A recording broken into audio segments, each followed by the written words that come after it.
જય સ્વામિનારાયણ વિદ્યાર્થી મિત્રો, આજે આપણે 8 માર્કનો દાખલો બોર્ડની પરીક્ષામાં પૂછાય. આની આગળ આપણે 8 માર્કનો એક દાખલો આપણે ભણી ગયા, જેને પ્રવેશ કહેતા. બે ભાગીદાર આપેલા હોય, ત્રીજા ભાગીદારને પ્રવેશ આપે, અથવા 3 ભાગીદાર આપેલા હોય, ચોથા ભાગીદારને પ્રવેશ આપે. જ્યારે આ ચેપ્ટરની અંદર શું આવશે તો કે 3 ભાગીદાર આપેલા હોય અને એક ભાગીદાર કોઈ કારણસર ધંધો છોડીને ચાલ્યો જાય તો એને નિવૃત્તિ કહેવાય. અથવા કોઈ 3 ભાગીદાર આપેલા હોય અને ત્રીજા ભાગીદાર 3 ભાગીદાર આપેલા હોય, એમાંથી કોઈ એક ભાગીદારનું આકસ્મિક કારણોસર મૃત્યુ પામે તો નવી પેઢીમાં હવે 2 ભાગીદાર રહે. પ્રવેશની અંદર ભાગીદારને લાવવામાં આવતો હતો, નિવૃત્તિમાંથી ભાગીદારને જવામાં આવે છે, એટલે કે એને રિટાયરમેન્ટ અથવા ડેથ થાય એના કારણથી તે ધંધા છોડીને ચાલ્યો જાય છે. ચેપ્ટર બંને સેમ. નવા ભાગીદારને પ્રવેશ આપીએ તો નફા નુકસાનનું પ્રમાણ બદલાય, એકત્રિત નફાની બાકીઓ વહેંચાય, મિલકત અને દેવાનું પુનઃ મૂલ્યાંકન થાય, પાઘડીનું પુનઃ મૂલ્યાંકન થાય. કેમ? તો કે 2 ભાગીદાર હતા અને ત્રીજો ભાગીદાર આવનાર હતો, એટલે તમામ વસ્તુનું તમામ એન્ટ્રીની પુનઃ મૂલ્યાંકન થાય. એવી જ રીતના નિવૃત્તિમાં આપેલું છે, 3 ભાગીદાર નફો નુકસાન વહેંચતા હોય, એક ભાગીદાર મૃત્યુ પામે તો બીજા વર્ષે 2 ભાગીદાર રહેશે તો નફા નુકસાનનું પ્રમાણ બદલાય, એકત્રિત નફાની બાકીઓ વહેંચાય, પાઘડીનું પુનઃ મૂલ્યાંકન થાય, મિલકત અને દેવાનું પણ પુનઃ મૂલ્યાંકન થાય. આ નિવૃત્તિ ચેપ્ટરમાં બંનેમાં સેમ ખાના બનાવવામાં આવે. એકાઉન્ટ બંનેની અંદર સેમ બને. પહેલું એકાઉન્ટ પુનઃ મૂલ્યાંકન ખાતું બને, બીજું ભાગીદારના મૂડી ખાતા બને, ત્રીજું ચાલુ ખાતું હોય તો બને, અને ચોથું રોકડ ખાતું. એટલે મૂડી ખાતા અને ચાલુ ખાતા બેમાંથી એક બને, અને ચોથું રોકડ ખાતું બનાવવાનું, રોકડ અથવા બેંક ખાતું, અને 5મા નંબરનું ચોથા નંબરનું પાકું સરવૈયું બને. સેમ, કોઈ જ ફેરફાર નહીં, ખાલી પાઘડીની હવાલો બદલાય. ઓલામાં ભાગીદાર પૈસા લઈને આવતો હતો, આની અંદરથી ભાગીદાર જાય તો પોતાનો હિસ્સો લઈને જાય છે, આવનાર ભાગીદાર પોતાનો હિસ્સો લઈને આવતો હતો. બરોબર? એટલે 2 ચેપ્ટરની અંદર એકાઉન્ટ સેમ બનાવવામાં આવે છે. 2 ચેપ્ટરની અંદર ખાલી એકમાં ભાગીદાર પોતાનો હિસ્સો લઈને આવે છે અને એકમાં ભાગીદાર પોતાનો હિસ્સો લઈને જાય છે. ચલો, હવે થોડાક સવાલ સમજી લઈએ. તો આ ચેપ્ટરની અંદરથી શું પૂછાય છે એના વિશે થોડીક ચર્ચા કરી લઈએ. તો આ ચેપ્ટરની અંદર એક વિકલ્પ પૂછાય અને એક 8 માર્કનો દાખલો પૂછાય છે આ ચેપ્ટરમાંથી. એટલે આ ચેપ્ટરનું વેટેજ 9 માર્કનું છે. સમજી ગયા? તો એક MCQ.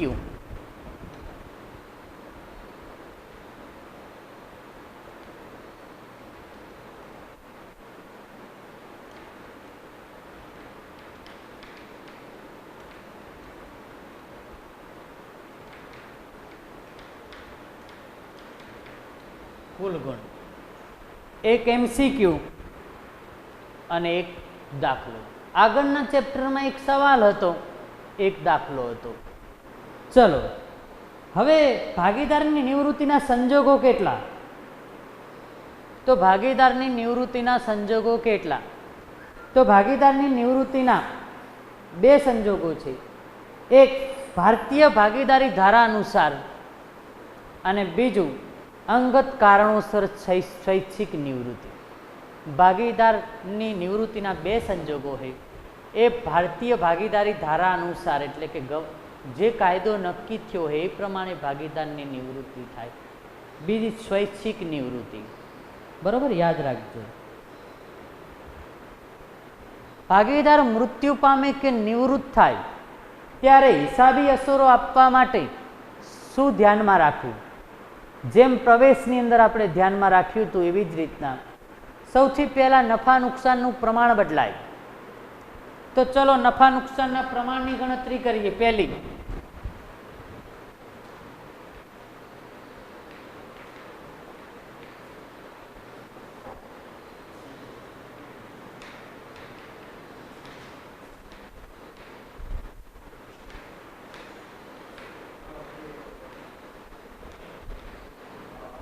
નવું પ્રમાણ.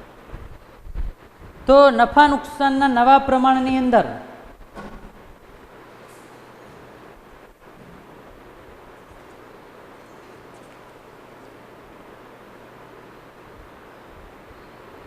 સ્વાધ્યાયનો ત્રીજો દાખલો, એમાં પ્રથમ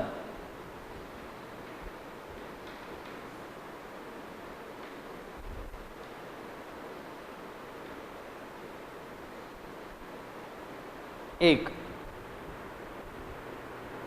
XYZ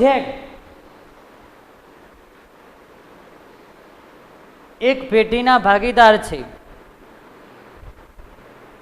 તેનું નફા નુકસાનનું પ્રમાણ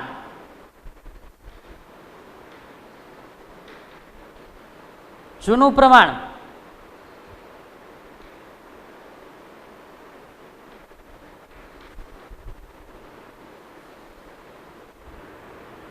પાંચ, 3 અને 2 છે.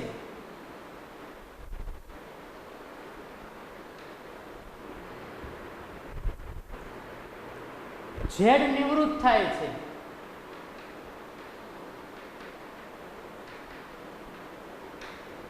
નવું પ્રમાણ શોધો. ચલો, ઝેડ નિવૃત્ત થાય છે તો જે નિવૃત્ત થતો હોય એ ભાગીદારને આપણે કાઢી નાખીએ તો નવું પ્રમાણ કેટલું થાય? 5:3. આપણે યાદ કરો, પ્રવેશની અંદર ગણતરી કરતા 5:3 પ્રમાણ આપ્યું હોય, 1/5 ભાગે પ્રવેશ આપ્યો, પહેલી રીત. આમાં એવું નથી. આની અંદરથી ભાગીદાર જાય છે એટલે જે ભાગીદાર જતો હોય એના આપણે કાઢી નાખ્યો તો નફા નુકસાનનું નવું પ્રમાણ કેટલું આવ્યું? 5:3 આવ્યું. એવી જ રીતના સ્વાધ્યાયનો બીજો દાખલો, ABC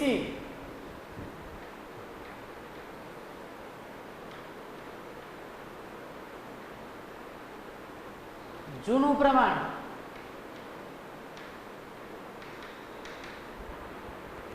એક તૃતીયાંશ, એક તૃતીયાંશ અને 1/6. હવે ત્રણેયના ભાગ સરખા કરીએ, ત્રણેયના ભાગ સરખા કરીએ છેદ તો જૂનું પ્રમાણ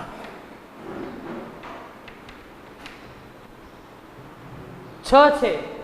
અહીં 6 કરવા માટે 3 દુ 6, 3 એકા 3.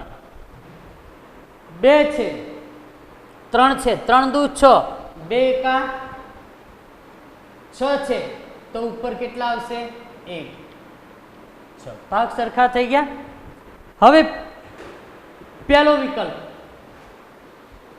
એ નિવૃત્ત થાય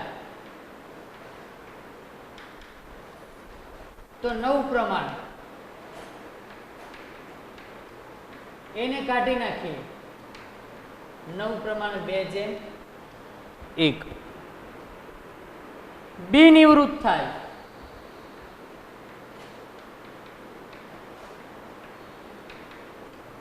તો બી ને કાઢી નાખીએ તો 3:1.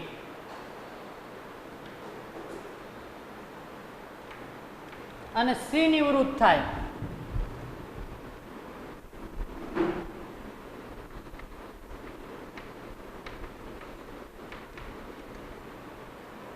તો 3:5. આ એક મેથડ તમારી નફા નુકસાનની ગણવાની અહીં પૂરી થઈ. યાદ રાખજો, જ્યારે નવું પ્રમાણ આપેલું હોય અને બીજી કોઈ સૂચના આપેલી ન હોય ત્યારે તમે જે ભાગીદાર નિવૃત્ત થતો હોય એના પ્રમાણને કાઢી નાખો તો તમને દાખલામાં નવું પ્રમાણ પ્રાપ્ત થાય છે. આપણે પહેલો દાખલો શીખ્યા તો એની અંદર એવું કહેવામાં આવ્યું હતું કે ઝેડ નિવૃત્ત થાય છે તો ઝેડનું પ્રમાણ કાઢી નાખ્યું તો 5:3 નવું પ્રમાણ આવ્યું, એક્સ અને વાય. એવી જ રીતના આ બાજુ એબીસી ભાગીદાર આપેલા હતા.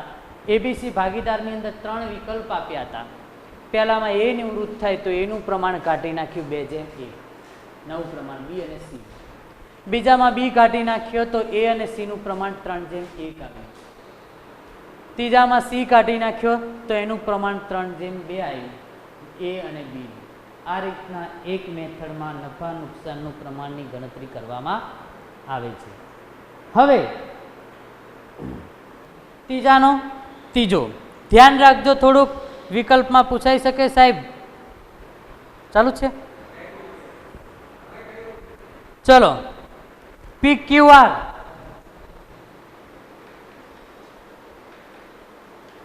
PQR જૂનું પ્રમાણ 40%, 20% અને 40%. એટલે તમે મીંડું કાઢી શકો તો તમારું પ્રમાણ થાય 4:2:4 બરાબર 10. હવે ક્યુ નિવૃત્ત થાય છે નફામાંથી, આ ભાઈ જતો રહે નિવૃત્ત. માંથી કીધું એટલે લાભ કહેવાય. યાદ કરો, માંથી કે પૈકી આપે તો પ્રવેશમાં ત્યાગ આવતો, તો અહીં કણ શું આવે? લાભ આવે. તો લાભ કેટલો છે? 3/20 અને 1/20. હવે આપણે ગણતરી કરીએ, નવું પ્રમાણ શોધીએ. તો યાદ કરો, લાભનું સૂત્ર શું હતું?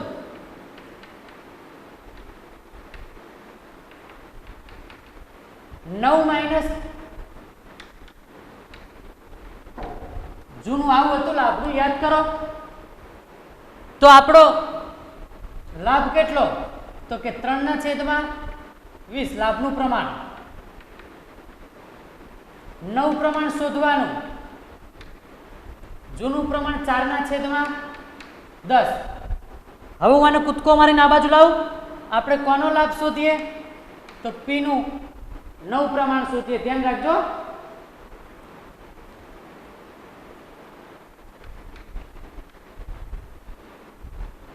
ચલો, હું આને આ બાજુ લાવું. 3/20 4/10 બરાબર 9 થયો. લસા 20 લઉં તો અહીં તો 20 છે જ. અહીં 20 કરવા માટે કેટલા વડે ગુણવા પડે? 2. તો ઉપર પણ કેટલા વડે? 2. તો 4 દુ. તો જવાબ આવ્યો 11/20. આ પી નું 9. હવે આર નું શોધીએ.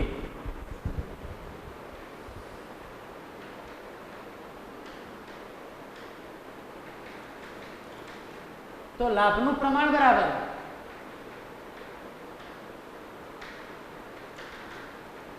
9 - જૂનું. તો લાભનું પ્રમાણ તમને આપેલું 1/20. નવું પ્રમાણ શોધવાનું. જૂનું તમને 4/10. આ બાજુ લાવીએ 1/20 4/10. નવું પ્રમાણ આવ્યું. ચલો લસા લઈએ. 20 1 અહીં 2 વડે 4 દુ 8 9/20. તો નવું પ્રમાણ બંનેનું કેટલું આવ્યું? પી અને આર. પી નું 11 આવ્યું અને આનું કેટલું આવ્યું? 9. ટોટલ કેટલું થયું? 20. આ નવા પ્રમાણની ગણતરી. શબ્દ યાદ રાખજો, માંથી કે પૈકી આપે તો તમારે સમજવાનું કે ભાગીદારનો લાભ આપવામાં આવેલો છે. માંથી કે પૈકી શબ્દ આપે તો તમારે સમજવાનું કે ભાગીદારનો લાભ આપવામાં આવેલો છે. તો લાભનું સૂત્ર શું? 9 - જૂનું. તો આપણે લાભના સૂત્ર ઉપરથી ગણતરી કરી. તમે ચોપડીમાં જોશો તો ડાયરેક્ટ સૂત્ર આપેલું હોય 9 બરાબર લાભ વત્તા જૂનું. બરોબર, એ પણ બી ચાલે અને આ પણ બી ચાલે. ચલો કમ્પ્લીટ. MNO જૂનું પ્રમાણ 3/2/1.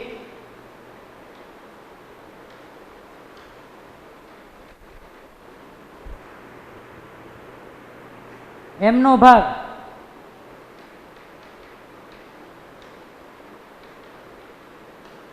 1/10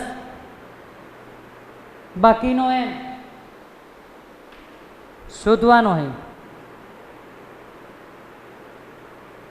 તો n નો ભાગ શોધીએ.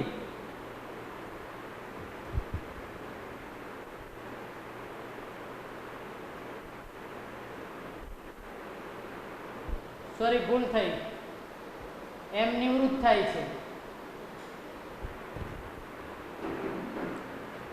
n નો 1/10 ભાગ આ શોધવાનો છે. તો દેખો, o નો ભાગ m નું જૂનું પ્રમાણ માઇનસ n નો લાભ. n નું જૂનું પ્રમાણ 3/6 1/10. લસા લઈએ 60. અહીં 10 વડે ગુણવા પડે તો ઉપર 30 થાય. અહીં 6 વડે ગુણવા પડે એટલે 24/60. છેદ ઉડાડીએ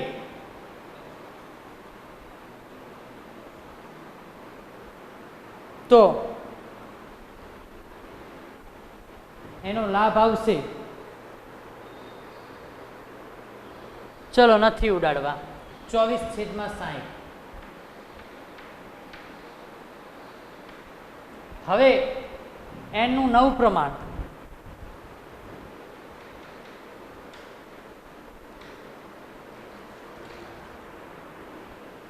લાભનું પ્રમાણ 9 માઇનસ જૂનું. તો નવાને આગળ લાવીએ તો 9 પ્રમાણ બરાબર લાભનું પ્રમાણ વત્તા જૂનું. આવું થઈ જાય. આપણે ગણતરી કરીને લાવતા તો આ વખતે મેં ડાયરેક્ટ પહેલા લાવી દીધું. ચલો, લાભનું પ્રમાણ 1/10 છે તો બંનેના છેદ સરખા કરીએ. પહેલા તો અહીં 60 કરવા પડે, 6 વડે ગુણવા પડે તો ઉપર પણ કેટલા વડે 6/60. છેદ સરખા કરવા પડે. તો ચલો, લાભનું પ્રમાણ 6/60, જૂનું પ્રમાણ 2/6. ધ્યાન રાખજો, 60 લસા લઈએ, ઉપર 6 રહેશે, અહીં 10 વડે ગુણીએ 20, 26/60. હવે o નું નવું પ્રમાણ બરાબર લાભનું પ્રમાણ 24/60, જૂનું પ્રમાણ 1/6. લસા લઈએ 24, 60, 10 કરવા પડે, 10 એકા 10, 34/60. તમારું નવું પ્રમાણ આવ્યું 26/34. એકનો લાભ આપેલો હતો, એકનો લાભ આપણને આપવામાં આવેલો નહોતો. તો એ લાભ શોધવા માટે શું કર્યું આપણે? જે નિવૃત્ત થતો હતો એના જૂના પ્રમાણમાંથી જે આપેલો લાભ હતો એ બાદ કર્યો. તો બાકીનો લાભ કોને મળશે? જે બાકીનો ભાગીદાર ઓ હતો એને મળશે. અને પછી તો આપણે જેમ ગણતરી કરતા હતા એમ જ લાભનું પ્રમાણ બરાબર લાભનું 9 માઇનસ જૂનું. તો 9 શોધવાનું એટલે જૂનાને મેં આ બાદ લાવી નાખ્યું, અથવા નવાને આ બાદ લાગે તો ઓલી બાદ જાય તો માઇનસ માઇનસ પ્લસ થઈ જાય, એટલે લાભનું પ્રમાણ વત્તા જૂનું. ચલો કમ્પ્લીટ. કોઈ વિદ્યાર્થીનો પ્રશ્ન હોય તો